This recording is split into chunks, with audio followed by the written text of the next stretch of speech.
Have you ever noticed how divided our world has become? Everyone's so busy arguing about our differences, race, religion, politics, global warming, that we seem to have forgotten that we're actually still playing for the same team, the human team. Sometimes I wonder, is there anything that we could all agree on? Maybe it's popcorn. Everybody loves popcorn. But there's actually something even deeper than our love of popcorn that makes us all the same. No matter what side of the aisle or pew or court we stand on, we all long to feel a sense of well-being. We want well-being for ourselves, for our family, for our friends, even for those whom we may disagree with.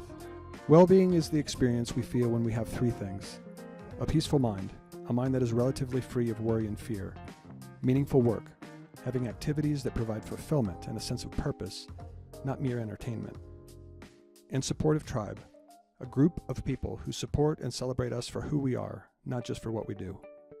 If we have these three things, we have achieved the well-being trifecta. Well-being is more than merely putting on a happy face. It provides a deep sense of peace even when the storms of life roll in. Well-being is not something we are born with, we can't get it from a bottle, or receive it as a gift. Well-being is a skill that can only be developed through practice. Our friends and family can support our efforts, but like any skill, we must put in the time, attention, and effort on our own. This skill-building practice that is necessary to improve well-being is what we call relational fitness. Of course, much of our time, attention, and effort these days is spent staring at a screen. And very often, what's coming through our screens is not promoting our well-being. In fact, it's harming it. Our on-screen time often creates an anxious mind as we constantly compare ourselves to others. It creates experiences that are entertaining, but not very fulfilling. And it develops relationships that are often a mile wide, but only an inch deep. Much of what's coming through our screens is brain candy, sugar for our minds. And of course, everybody enjoys a little sugar from time to time. If sugar makes up 5% of our calories each day, there's no problem at all. But when sugar becomes 20, 30, or even 50% of our mental calories, that's when it can negatively affect our well-being. Of course, limiting our screen time is something we should all try to do, but we know how difficult that can be. So at Rella.Fit, instead of fighting the phone, we decided to take a slightly different approach. We decided to create a healthy, nutritious alternative, an on-screen experience that combines the power of social media with the fun of gaming, but actually increases our well-being. It's called Rella.Fit Mobile.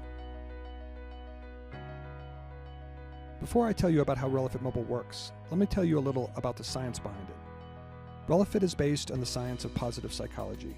You see, for about the first 100 years, the field of general psychology focused on providing treatment for the 20% of the population who have a mental illness. And during that time, we made great progress, improving therapies, medications, treatments, and measures, and lowering stigma through education. But the question that positive psychologists asked, just starting 20 years ago, is what about the other 80%? What about those of us who do not have a mental illness, but certainly want to experience more well-being in our life? Is there anything that we can do to promote our own well-being? After 20 years of research, we now have a list of 35 practices that promote well-being. 36 practices that promote well-being. I almost left out humor. At Rella.Fit, we divided these practices into 4 skills: see, accept, flow, and engage. See is self and social awareness. Accept is emotional self-regulation. Flow is creative problem solving. And engage is what we call better making myself, others, and the world a little better every day. The more often we do these practices, the more benefits we experience.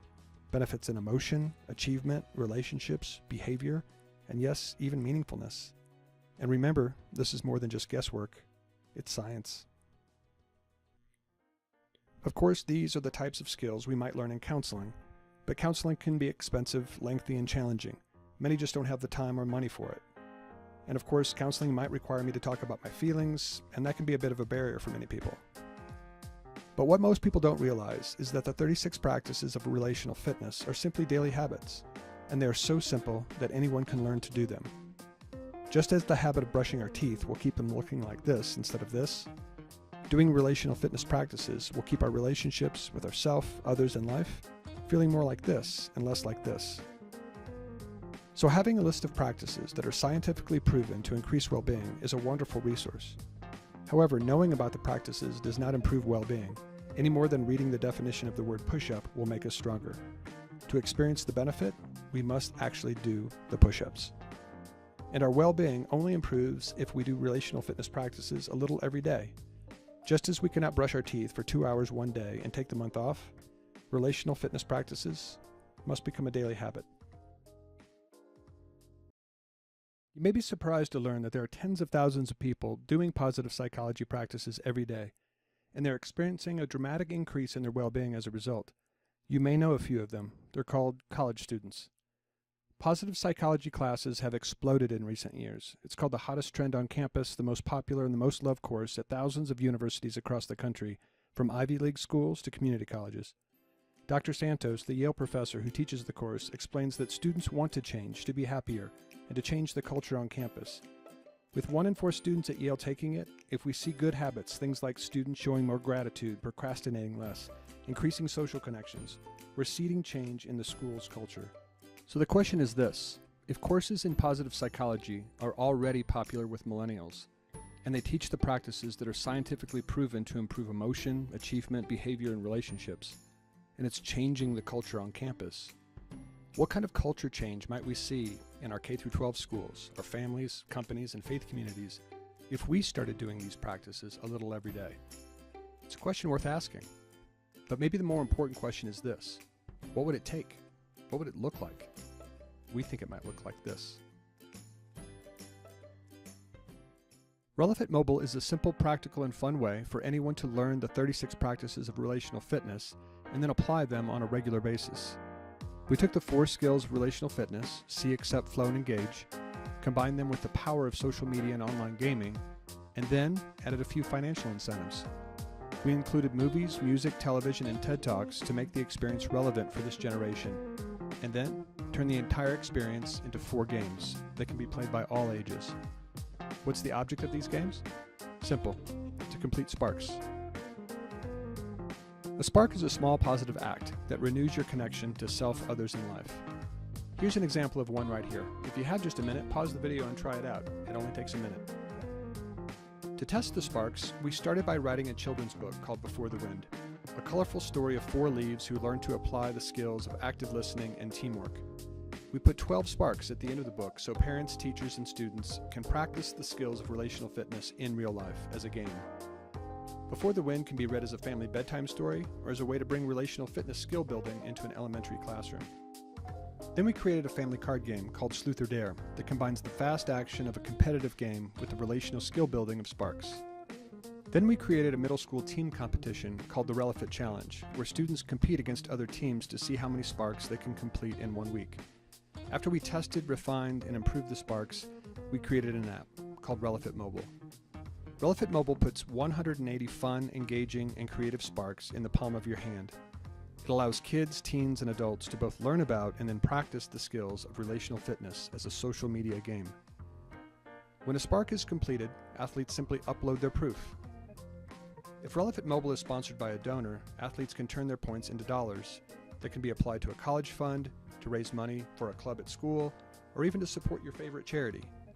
Rella.Fit Mobile can be sponsored by a company as part of an employee wellness program, played by students at a school as a fundraiser, or even used by a faith community as a 21st century way to turn faith into action. But many Rella.Fit athletes complete Sparks simply for the positive impact it has on their well-being, just as you would complete a physical fitness workout to improve your physical fitness. You see, when you begin a physical workout, you don't start with the heaviest weight possible. You start small. And the same is true for a Rella.Fit workout. Let's say you wanted to strengthen your gratitude muscles. The heaviest weight is called Gratitude Visit. It takes 30 minutes and is worth 42 points. Write a 300-word handwritten letter to someone who has helped you in some way and thank them for what they did. Deliver it to them in person and read it out loud. That's some pretty heavy lifting. It may be too much to start with right up front. So start with the 3-minute Thanks Spark. Then move up to Secret Thanker, then Thank You Ninja, then Creative Thanker.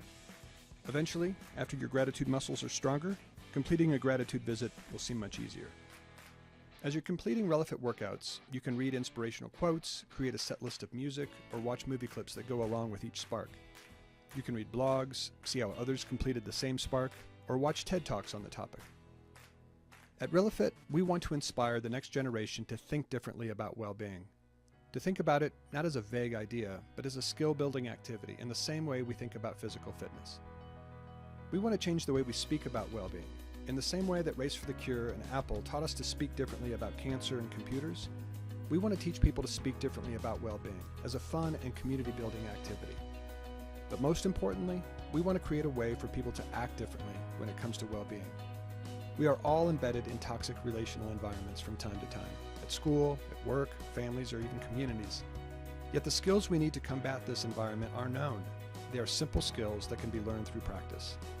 At Rella.Fit, we create a way for people to practice these skills together, to celebrate each other for our accomplishments, and bring our new skills back into the real world. They say if you want to change the world, solve a big problem for a lot of people in a compelling way. At Rella.Fit, we believe companies want to make a positive impact on the world. Charities need innovative ways to raise money and connect with new donors, and we could all use some help when it comes to improving our relationships. Rella.Fit connects companies, charities, and communities together through a positive, interactive online experience that brings out the best in each of us, so we can bring out the best in each other. There is no doubt that our divided world is facing some tough challenges ahead, and there are no easy answers. But maybe rather than looking for easy answers, we should be asking a better question. Maybe it's a question as simple as, do you want to play?